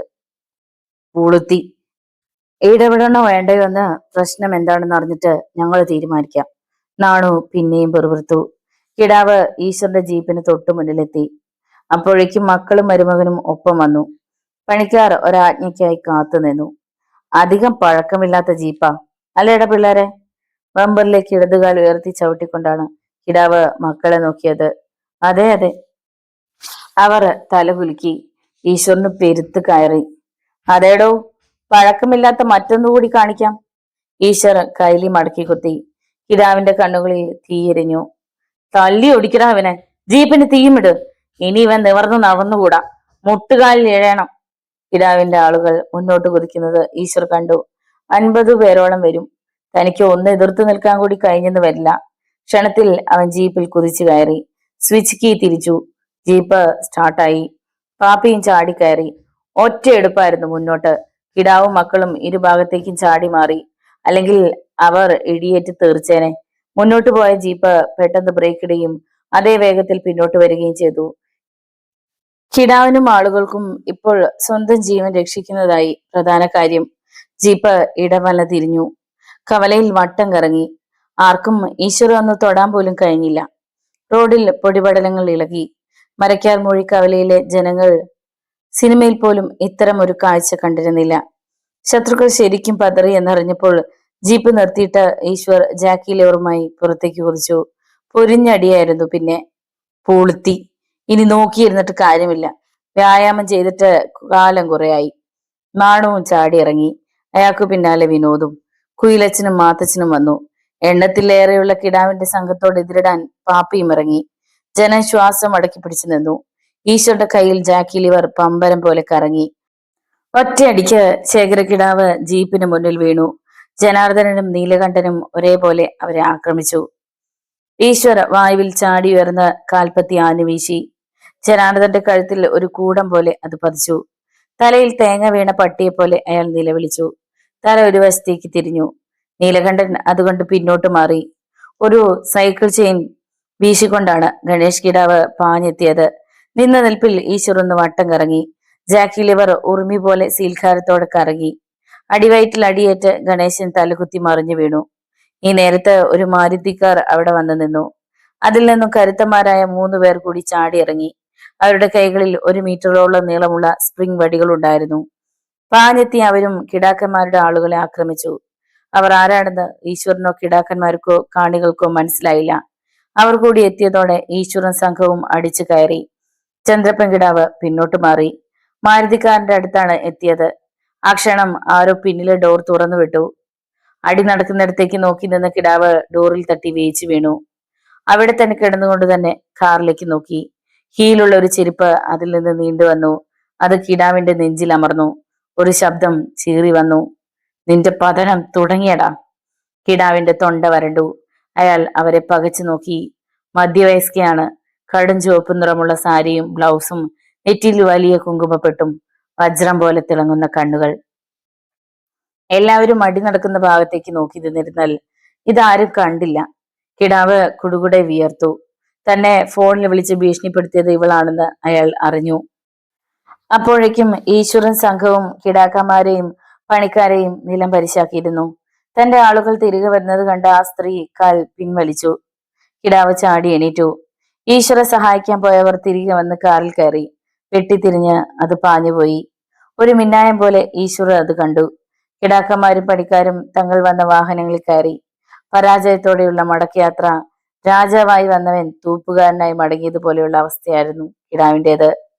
ഇനി ഇവിടെ വന്ന് ഷോ കാണിച്ച കോണകം പോലും ഇല്ലാതെ നിങ്ങളെ ഞങ്ങൾ ഓടിപ്പിക്കും, മൊബൈൽ പാപ്പി വിളിച്ചു പറഞ്ഞു. എന്നാലും ആരായിരിക്കും നമ്മളെ സഹായിച്ചത്? ക്ലാവർ വിനോദ് കുയിലിനെ നോക്കി.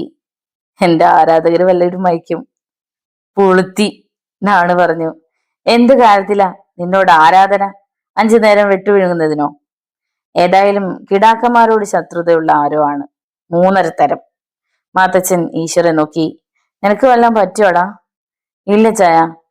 ഡ്രൈവർമാരുടെ കൂട്ടത്തിൽ ഏറ്റവും പ്രായമുള്ള ആളാണ് മാത്തച്ഛൻ. എല്ലാവർക്കും ജ്യേഷ്ഠ സഹോദരൻ. ഇപ്പോ അങ്ങത്തിന് നിന്നോട് വൈരാഗ്യം ഉണ്ടാകാനുള്ള കാരണം എന്താ? ആർക്കറിയാം. അവൻ കൈമലർത്തി. തിന്നു കൊഴുത്ത് നടക്കുന്നവർക്ക് വഴക്കിന് കാരണം വേണം. ആളുകൾ പൊടിപ്പും തൊങ്ങലും ചേർത്താണ് അടിപിടിയെക്കുറിച്ചുള്ള കഥകൾ പറഞ്ഞു പരത്തിയത്. അങ്ങനെ വളരെ വേഗത്തിൽ വാർത്ത മണ്ണംകുളഞ്ഞി ലക്ഷം വീട് കോളനിയിലും എത്തി. കോട്ട ദാമോദരൻ വിവരം അറിഞ്ഞെങ്കിലും അയാൾ ഭാര്യയോടൊന്നും പറഞ്ഞില്ല. നേരം 4 മണിയാകും വരെ കടുത്ത ചിന്തയിലായിരുന്നു. പിന്നെ എന്തോ തീരുമാനിച്ചുറച്ച വട്ടിൽ വേഷം മാറി ഇറങ്ങി. നിങ്ങളിത് എങ്ങോട്ടാ? ജാനകി വന്ന് ചോദിച്ചു. ഒന്ന് കവല വരെ പോകണം. വിശേഷിച്ച് ഒന്നുമില്ല, വെറുതെ. കവയിലെത്തും മുമ്പ് അയാൾ അകലെ വെച്ച് കണ്ടു. തന്റെ മകൾ റോഡിൽ നിൽക്കുന്നു. അടുത്തൊരു ജീപ്പുണ്ട്. അതിലുള്ള ആളുമായി സംസാരിച്ചുകൊണ്ട് നിൽക്കുകയാണ് അവൾ. ദാമോദരന്റെ നെറ്റി ചുളിഞ്ഞു. ജീപ്പിൽ ഇരുന്ന ആൾ ദാമോദരനെ കണ്ടിരിക്കണം. പെട്ടെന്ന് ജീപ്പ് പിന്നോട്ടെടുത്ത് തിരിച്ചകന്നുപോയി. അച്ഛനെ കണ്ടതോടെ സുന്ദരിയും ഒന്ന് വിളറി. ആരായിരുന്നു മോളെ അത്? ഒന്നും ഭാവിക്കാത്ത മട്ടിലായിരുന്നു ദാമോദരന്റെ ചോദ്യം. അല്ലച്ചാ, അത് പിന്നെ. ഒന്ന് പതറിയ ശേഷമാണ് അവൾ ബാക്കി പറഞ്ഞത്. എനിക്ക് ആളിനെ ശരിക്കറിയില്ല. കുറിഞ്ഞിത്തോട്ടിലേക്ക് പോകുന്ന വഴി ഇതാണോ എന്ന് തിരക്കി. അല്ലെന്ന് ഞാൻ പറഞ്ഞപ്പോ തിരിച്ചുപോയി. ദാമോദരൻ ഒന്ന് മൂളി. നീ വീട്ടിൽ പോ. രക്ഷപ്പെടും മട്ടിലാണ് അവൾ അവിടെ നിന്ന് പോയത്. മരക്കാർ മൊഴി കവലയിലെത്താതെ പോർട്ടർ ദാമോദരൻ ഒരു കുറുക്ക് വഴിയെ ചെങ്കാടൻ കടവിലെത്തി. അവിടെ ചില സ്ത്രീകൾ കുളിച്ചുകൊണ്ട് നിൽക്കുന്നുണ്ടായിരുന്നു. ദാമോദരൻ നേരെ നടന്നു ചെങ്കാട്ട് തറവാട്ടിലേക്ക്. ജാതിത്തോട്ടവും പിന്നിട്ട് തറവാട്ട് മുറ്റത്ത് പ്രവേശിക്കുമ്പോൾ ചന്ദ്രപ്പൻ കിടാവ് തൊട്ടുമുന്നിൽ. ഒപ്പം കാര്യസ്ഥൻ വേലുവുമുണ്ട്. എന്താ? ഗൗരവത്തിലാണ് കിടാവിന്റെ ചോദ്യം. അങ്ങത്തെ ഒന്ന് കാണാൻ വന്നതാണ്. ഭവ്യത കൈവിടാതെ അയാൾ പറഞ്ഞു. കണ്ടില്ലേ? എന്നാ പോയിക്കോളൂ. ചില കാര്യങ്ങൾ പറയാനുണ്ട്. പക്ഷേ പരാധീനതകൾ കേൾക്കാനുള്ള മൂഡിലല്ലല്ലോ ദാമോദര ഞാനിപ്പോ. ഇനി ഒരിക്കൽ വാതാൻ. ദാമോദരന്റെ മുഖഭാവം തെല്ലുമാറി. ശബ്ദം അല്പം കൂടി ഉയർന്നു. പക്ഷേ പറയാതെ എനിക്ക് പോകാനാവില്ലല്ലോ അങ്ങത്തെ. കിടാവിന്റെ നെറ്റി ചുളിഞ്ഞു. നിന്റെ ശബ്ദത്തിൽ എന്താടാ ഒരു ഭീഷണിയുടെ ഭാവം പോലെ? അങ്ങനെയെങ്കിൽ അങ്ങനെ കരുതിക്കോ. ദാമോദരന് ഒന്നുമില്ല. പക്ഷേ ഇനി ഈശ്വര ഉപദ്രവിക്കരുത്. താക്കീതാണോ? അതും അങ്ങത്തേക്ക് എങ്ങനെയും കരുതാം. പക്ഷേ തല്ലു മേടിക്കാതെ ഇറങ്ങിപ്പോടാ ചൂലേ. അങ്ങത്തെ. ഇതിപ്പുണ്ടായിട്ടും ദാമോദരന്റെ ശബ്ദം ഗർജനമായി. പോട്ടർ ദാമോദരൻ കൊണ്ടു കൊടുത്തും വളർന്നവനാ, അറിയാമല്ലോ. ചുമ്മാ പേടിപ്പിക്കല്ലേ. ദാമോദര, ഇപ്പൊ നീ പോ. അത് പറഞ്ഞത് വേലുവാണ്. ആണുങ്ങൾ സംസാരിക്കുന്നിടത്ത് കോരിടാൻ വരല്ലേ വേളു. കാര്യസ്ഥൻ ആ പണി ചെയ്താ മതി. വേലു വിളറിപ്പോയി. ദാമോദരൻ കിടാവിനെ നോക്കി. ഇനി ഈശ്വര തൊടരുതെന്ന് പറഞ്ഞ തൊടരുത്. തൊട്ടാ ഞാൻ എല്ലാം അങ്ങ് വിളിച്ചു പറയും. ഈശ്വര അറിഞ്ഞാ നിങ്ങൾ പിന്നെ ബാക്കി കാണില്ല. നിങ്ങളുടെ തറവാട്ടിൽ അറിഞ്ഞാലോ അങ്ങത്തെ ഭാര്യയും മക്കളും പിന്നെ നിങ്ങളെ എങ്ങനെയായിരിക്കും കാണുക? നിങ്ങൾക്ക് ആലോചിക്കാം. തീരുമാനം എനിക്ക് അനുകൂലമല്ലെങ്കിൽ. കൊടുങ്കാറ്റായി ദാമോദരൻ തിരിഞ്ഞു നടന്നു. ആ കൊടുങ്കാറ്റ് കിടാവിനെ പിടിച്ചുലച്ചു. വേലു ഒന്നും മനസ്സിലാകാതെ നിൽക്കുകയാണ്. പക്ഷെ കിടാവിന്റെ തലച്ചോറിൽ ഒരു ബോംബ് പൊട്ടിത്തെറിച്ചു. പോർട്ടർ ദാമോദരൻ കണ്ണിൽ നിന്ന് മറിഞ്ഞിട്ടും നിന്നിടത്ത് നിന്ന് അനങ്ങാൻ കഴിഞ്ഞില്ല ചന്ദ്രപ്പൻ കിടാവിന്. വേലു ആ മുഖത്തേക്ക് തന്നെ നോക്കി നിൽക്കുകയായിരുന്നു. എന്തായിരിക്കും ദാമോദരൻ മനസ്സിൽ കാത്തു വെച്ചിരിക്കുന്ന നടുക്കുന്ന രഹസ്യമെന്ന് എത്ര ചിന്തിച്ചിട്ടും അയാൾക്ക് മനസ്സിലായില്ല. ഏതായാലും അങ്ങത്തിനെ ഞെട്ടിക്കാൻ മാത്രം ശക്തിയുണ്ട് അതിനെന്ന കാര്യത്തിൽ വേലുവിന് സംശയമേ ഉണ്ടായിരുന്നില്ല. ചന്ദ്രപ്പൻ കിടാവിന്റെ മനസ്സിലും അപ്പോൾ ഒരു സംഘർഷം നടക്കുകയായിരുന്നു. ദാമോദരൻ ആ രഹസ്യം പുറത്തുവിട്ടാൽ അതോടെ തന്റെ എല്ലാ പ്രതാപങ്ങളും അവസാനിക്കുമെന്ന കാര്യത്തിൽ തർക്കമില്ല. ഇപ്പൊ ഒരു രാജാവിനെ പോലെ ഈ തറവാട്ടിൽ കഴിയുന്ന തനിക്ക് പിന്നെ ഭാര്യയും മക്കളും ഒരു ബാല്യക്കാരന്റെ വില പോലും കൽപ്പിക്കില്ല. ഒരിക്കലും ആ രഹസ്യം പുറത്തു പോകരുത് എന്ന് വെച്ച് തനിക്ക് കോളനിയിൽ താമസിക്കുന്ന ആ ചെറ്റ ഈശ്വരുടെ മുന്നിൽ മുട്ടുമടക്കാനുമാവില്ല. മരക്കാർ മൊഴിയിലെ ജനങ്ങൾക്ക് മുന്നിൽ വെച്ചാണ് തനിക്ക് നാണം കെട്ട് മടങ്ങേണ്ടി വന്നത്. അവിടെ വെച്ച് തന്നെ തനിക്ക് ജയിക്കണം. അതിനൊരിക്കലും പോർട്ടർ ദാമോദരൻ ഒരു പ്രതിബന്ധമാവാൻ പാടില്ല. അങ്ങത്തെ വേലുവിന്റെ ശബ്ദമാണ് അയാളെ ഉണർത്തിയത്. ചകിതഭാവത്തിൽ അയാൾ കാര്യസ്ഥനെ നോക്കി. പിന്നെ പെട്ടെന്ന് സംയമനം വീണ്ടെടുത്തിട്ട് പറഞ്ഞു, ദാമോദരൻ ഇവിടെ വന്നെന്നോ എന്നോട് അങ്ങനെ പറഞ്ഞെന്നോ നീ കാരണം ആരെങ്കിലും അറിഞ്ഞ പിന്നെ നിന്റെ നാവ് പോലും ബാക്കി കാണില്ല. നാവ് പോയാലും ഞാൻ ആരോടും പറയത്തില്ല അങ്ങത്തെ. ചന്ദ്രപ്പൻ കിടാവ് കടുപ്പിച്ചൊന്ന് മൂളി. ആ മനസ്സിൽ അപ്പോഴും പോർട്ടർ ദാമോദരനെ എങ്ങനെ കൈകാര്യം ചെയ്യണമെന്നുള്ള ചിന്തയായിരുന്നു. വീട്ടിലേക്ക് മടങ്ങുന്ന ദാമോദരനും ഉണ്ടായിരുന്നു മനസ്സിൽ ഒരുപാട് സംശയങ്ങൾ. കിടാവിന് മുന്നിൽ താൻ ബോംബാണ് പൊട്ടിച്ചിരിക്കുന്നത്. അയാൾ അടങ്ങിയിരിക്കുമെന്നൊന്നും കരുതാനാവില്ല. തിരികെ വീട്ടിലെത്തുമ്പോൾ സുന്ദരി മുറ്റത്തിരുന്ന് വിറക് കമ്പുകൾ വെട്ടിയൊടുക്കുകയായിരുന്നു.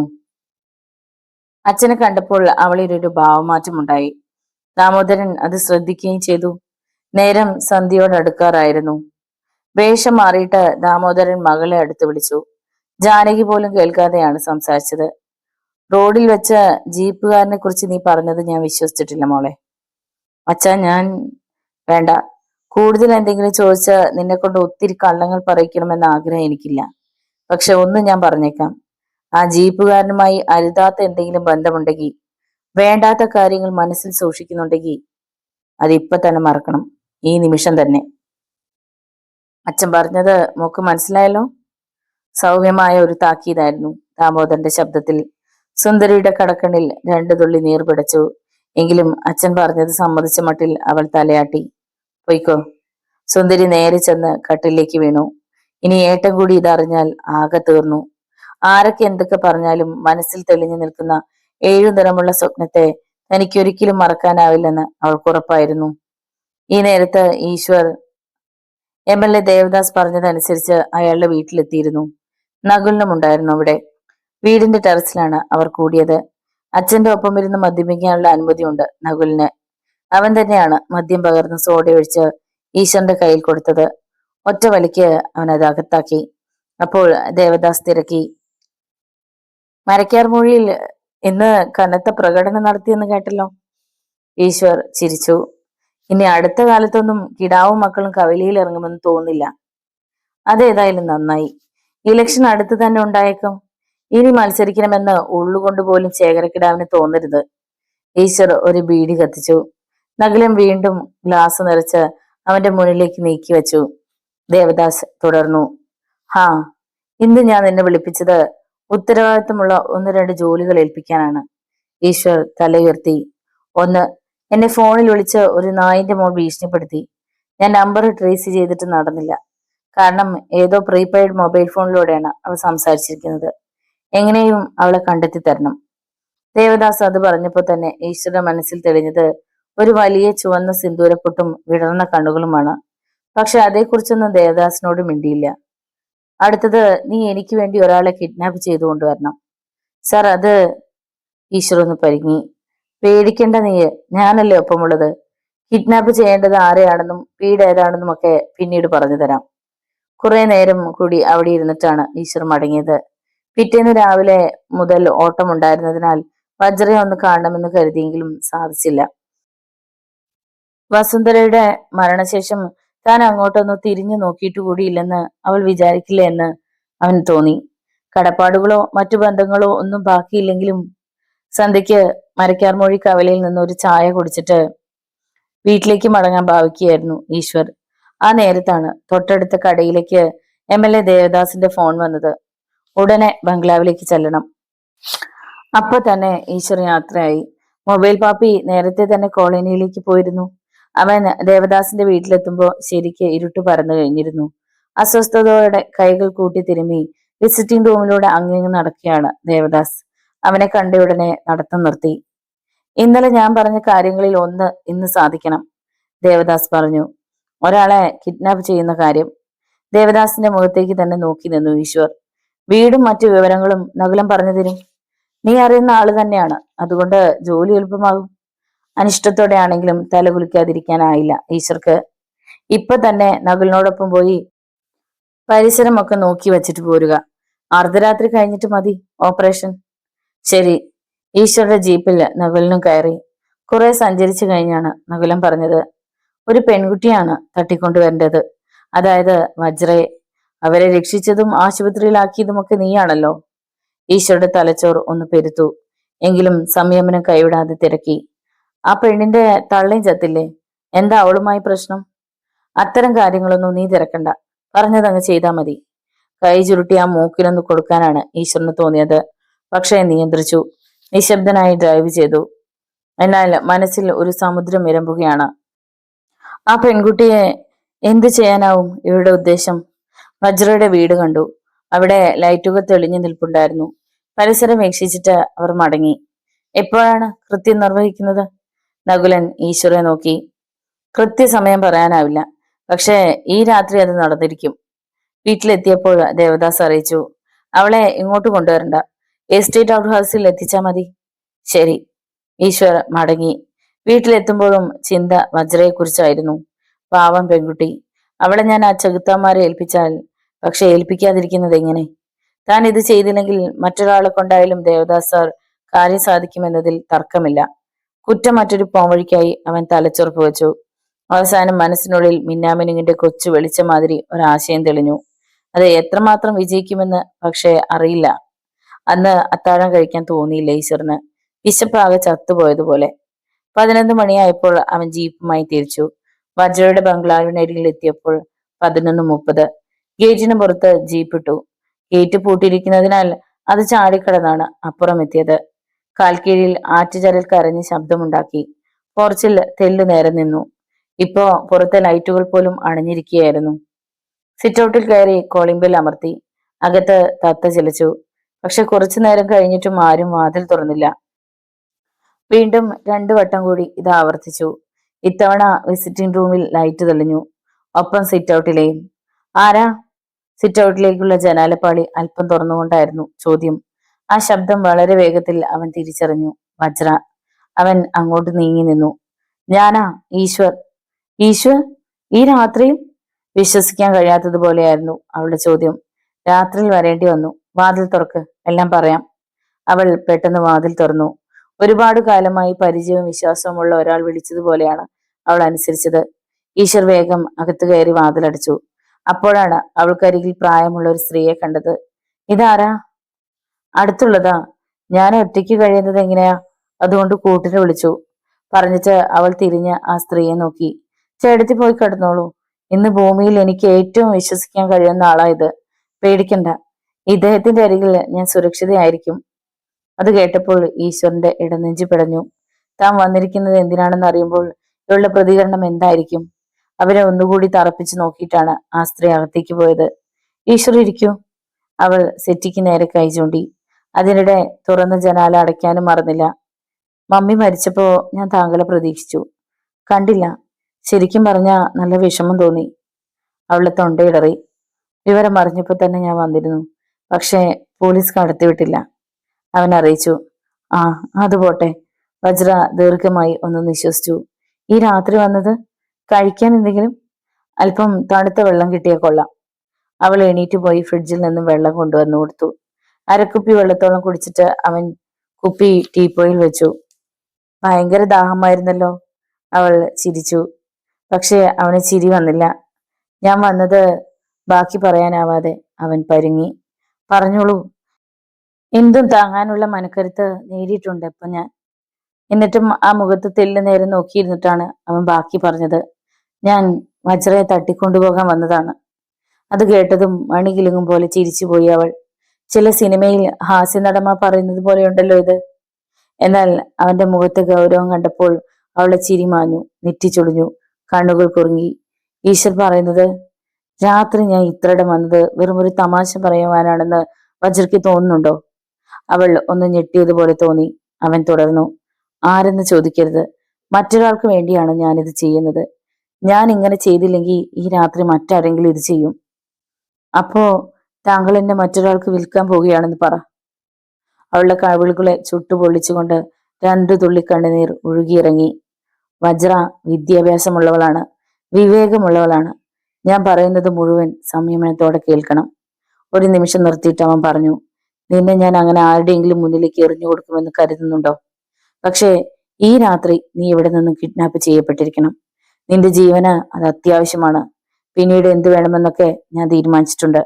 ഭാഗ്യം നമ്മുടെ ഭാഗത്തുണ്ടാവും എന്ന് വിശ്വസിച്ചോളൂ. ഞാൻ ഉദ്ദേശിക്കുന്നത് പോലെ കാര്യങ്ങൾ നടക്കും. അവന്റെ മുഖത്ത് നിന്ന് ദൃഷ്ടികൾ പിൻവലിക്കാതെ തന്നെ അവൻ തിരക്കി, ഞാൻ എന്ത് ചെയ്യണം? അത് പറയൂ. മൂക്ക് മുങ്ങിക്കഴിഞ്ഞവൾക്ക് ജലത്തിന്റെ ആഴം നോക്കേണ്ട കാര്യമില്ലല്ലോ. വജ്ര എന്റെ ഒപ്പം വരണം. പിന്നീട് കാര്യങ്ങൾ വിശദമാക്കാം. അവക്ക് പിന്നെ ഒന്നും ചിന്തിക്കാനുണ്ടായിരുന്നില്ല. ചേട്ടത്തിയോട് പറയണ്ടേ? വേണ്ട. അണിഞ്ഞിരുന്ന ഡ്രസ്സോടുകൂടി തന്നെ അവൾ എണീറ്റു. ഇരുവരും പുറത്തു വന്ന് വാതിലടച്ചു. ഗേറ്റിനരികിലെത്തിയപ്പോൾ വജ്രയ്ക്ക് കയറാൻ ബുദ്ധിമുട്ട്. അവൻ അവളെ എടുത്തുയർത്തി. ഒരു കെട്ട് പൂവ് എടുത്തുയർത്തുന്ന അനുഭൂതിയാണ് അപ്പോൾ അവനുണ്ടായത്. അവൾ ഗേറ്റിന് മുകളിൽ പിടിച്ചിരുന്നു. അപ്പുറത്തെത്തിയിട്ട് അവൻ തന്നെ അവളെ എടുത്തുമിറക്കി. അവന്റെ നെഞ്ചിലുറഞ്ഞ് അവൾ തറയിൽ കാൽകുത്തി. അവനിലെ പിടി അവൾ വിട്ടില്ല. അല്പനേരം കൂടി അങ്ങനെ നിൽക്കുവാൻ കൊതിക്കുന്നത് പോലെ. ജീപ്പിൽ കയറ്, അവൻ പറഞ്ഞപ്പോൾ സുഖകരമായ ഒരു ആലസ്യത്തിൽ നിന്നും ഞെട്ടി ഉണർത്തപ്പെട്ടതുപോലെ തോന്നി വജ്രയ്ക്ക്. അവൻ അവളെ ജീപ്പിന്റെ മുൻസീറ്റിൽ ഇടതുവശത്ത് കയറ്റിയിരുത്തി. പിന്നെ മറുവശത്ത് വന്ന് ജീപ്പിലേക്ക് കയറാൻ ഭാവിച്ചതും ജീപ്പിന് പിന്നിൽ നിന്ന് ആരോ മുൻസീറ്റിലേക്ക് ചാടിയതും ഈശോയുടെ നെഞ്ചിൽ ആഞ്ഞു തൊഴിച്ചതും ഒപ്പം കഴിഞ്ഞു. വല്ലാത്തൊരു വിലാപത്തോടെ അവൻ പിന്നോട്ട് മലച്ചു. ആ ക്ഷണം അയാൾ ജീപ്പ് സ്റ്റാർട്ട് ചെയ്തു. ഈശ്വർ വീണിടത്തു നിന്ന് ചാടി എണീറ്റപ്പോഴത്തേനും ജീപ്പ് മുന്നോട്ട് കുതിച്ചു കഴിഞ്ഞിരുന്നു, ശരവേഗത്തിൽ. അതിൽ നിന്നും വജ്രയുടെ നിലവിളി കേട്ടു. നോവലിന്റെ തുടർന്നുള്ള ഭാഗങ്ങൾ കേൾക്കുന്നതിന് വേണ്ടി ചാനൽ സബ്സ്ക്രൈബ് ചെയ്യുക. നിങ്ങളുടെ വിലയേറിയ അഭിപ്രായങ്ങളും നിർദ്ദേശങ്ങളും കമന്റ് ബോക്സിൽ രേഖപ്പെടുത്തുക. വീഡിയോ ഇഷ്ടമായാൽ ഒന്ന് ലൈക്ക് ചെയ്ത് മറ്റു സുഹൃത്തുക്കൾക്ക് കൂടി ഷെയർ ചെയ്ത് നൽകുക. വീണ്ടും കാണാം. നന്ദി.